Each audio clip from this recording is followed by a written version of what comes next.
Yo, what is up, Knights? Aegis Rick here, bringing you an incredibly short and sweet update for this week. This is following last week's content update, so this week is just a filler event update week to hold us over. It's a little weaker than usual though, because we've still got the Sherlock Holmes-esque City of Albion going on. But let me ask you guys something. Are you ready to jump into the world of dreams and play some DFDS? What's that, you ask?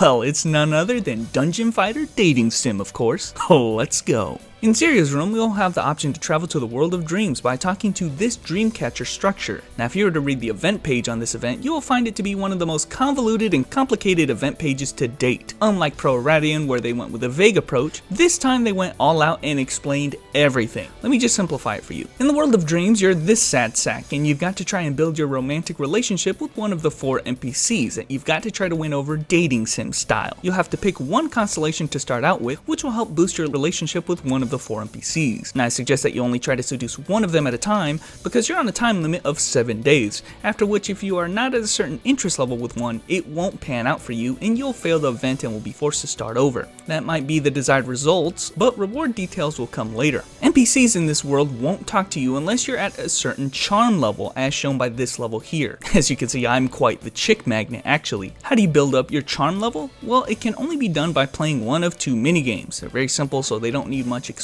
In this one, shoot everyone with your gun. Love arrows. Avoid the ones with the masks though. In this minigame, try to catch the boxes that fall from the sky. They only last for a short time, so you gotta be quick, and of course, try not to get hit. Personally, I like the arrow game a little bit more just because it's faster to get over with. To play the minigames and to talk to NPCs, you'll need romantic points, which you'll get a certain amount every day simply by being logged into the game, and you can get more romantic points by clearing optimal level dungeons. In that way, you can accelerate your romantic points, but again, you're still limited by your charm level since you can only talk to NPCs if it's high enough, and you can only play 5 minigames per day. And with that, I think I've explained the groundwork enough for you to get an understanding of how this works. The D-Day countdown is based on how many talking segments that you go through, so if you just talk to everyone all willy-nilly, the counter can go down very quickly. Again, try to stick with one NPC if you intend to do this event properly. More details on this event have been summarized quite well on Reddit by the user HorribleDat. Basically, you can either try and get the happy endings every time, so you can get the true final gift of 200 coins and an SD creature box, or you can ignore all that shit and just try to fail as fast as you can so that you can have as many bad endings as possible, which also partially rewards you. Personally, I'm in no rush, so I'm going to take my time here, but if you go to the reminisce screen here, you get to see all of the endings that you've received. Personally, the last time they did an event like this, there was this fancy event page that showed these outcomes on the actual website. I guess this isn't so bad though. Oh yeah, and the rewards, here we go. Here are the rewards based on what endings that you get. Basically a card and some heartbeat coins again, with the price for getting all the endings is just more coins and an SD creature box. You can then use these coins at the World of Dreams NPC, which has things like a tradable platinum emblem treasure chest, but it's going to give you a random plat emblem,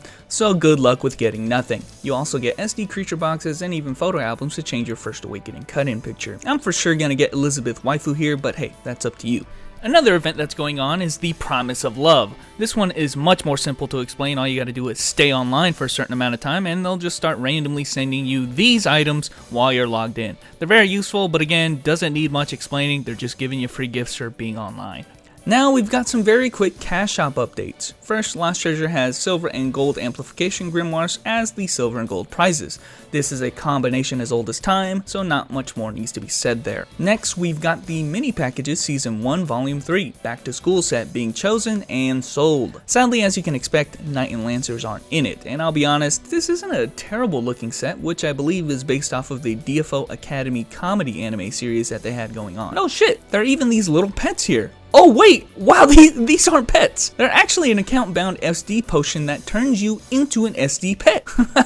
That's kind of awesome actually. It even gives you town movement speed and it doesn't expire. You see, this is the kind of shit that justifies a price tag of $14.90 Sarah, and I might get a few myself because that's just too damn cute. In the video with the subject a lot of us have been waiting for, the results for the Pro-Arad adventure are in. For those who don't know, this event was an impossibly difficult one where you had to attempt to complete 12 challenging missions in order to be selected as a Pro-Aradian, and the prizes were not of any value except for limited edition exclusivity and for bragging rights. We had about 6 weeks to get it done, and at the end of it all, 71 players were selected as Pro-Aradians, all of which were people that completed every task. Congrats to those dedicated monsters. That was certainly not an easy task to accomplish. Sadly, my name isn't among them, as well as pretty much anyone who didn't complete literally all the tasks 100%. Now, I can rant and rave about this for hours on end, but I think I'll save that discussion for the podcast because I know that drama will and already has ensued for a while now, since word about the results were leaked beforehand. But I do want to say this: Neopal will be facing the music for utterly failing to mention, neither explicitly or even tangentially, that this event was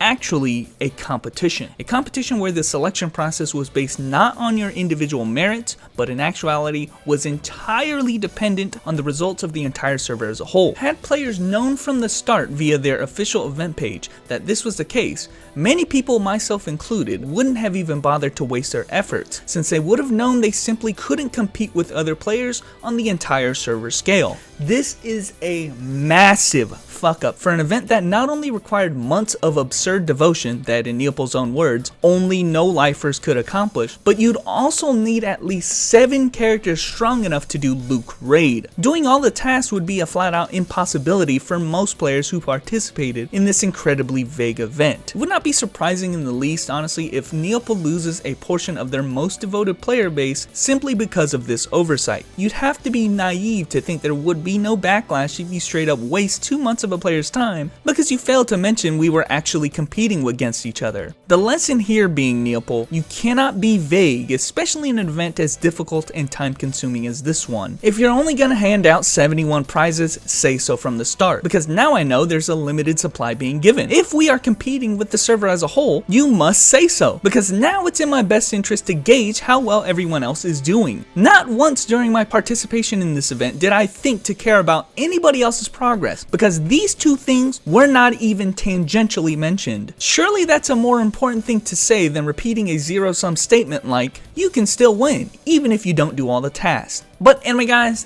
that's the update and I guess the drama that has presented itself for the first week of May. Like I said, this subject along with a few others will be in the next Arad Airways podcast. Let's just hope that we'll get some more exciting and uplifting news in the weeks to come. And I will catch you knights later.